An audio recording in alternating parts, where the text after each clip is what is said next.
is an incredible battle between these two great drivers.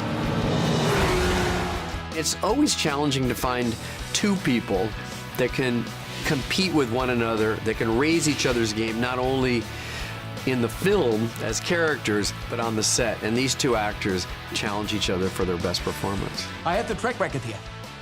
I'm the only person in history to do the ring in under 7 minutes. So actually, it's to my advantage to race it today. You've got two characters, one Austrian and one English, and I think it's mainly about those two different men and their two different styles and their two different lifestyles.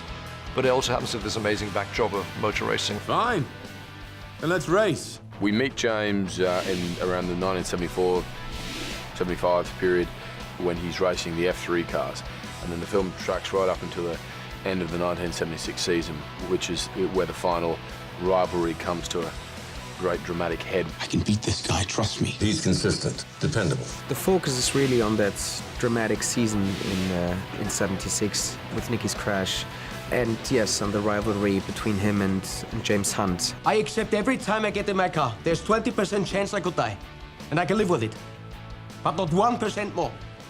And today with the rain, the risk is more. What's amazing about their rivalry is the respect they had for one another as they tried to one-up each other. And what they learned from each other, I think, was quite significant in both their lives. But it's an amazing story of human triumph and of rivalry that existed just as much on a personal level as it did on the racetrack. I've been told to avoid you. You're a bad boy. Nicky very disciplined, James very irresponsible, Nicky very focused and ambitious, James very unreliable. Nicky plays the percentages, James plays chicken. I'm world champion and on the verge to become world champion again. So I went into the season with a perfect car, Ferrari, very competitive. I won most of the races before the Nürburgring accident happened. And suddenly I was caught nearly dead. And then I decided 5 weeks later to try it again.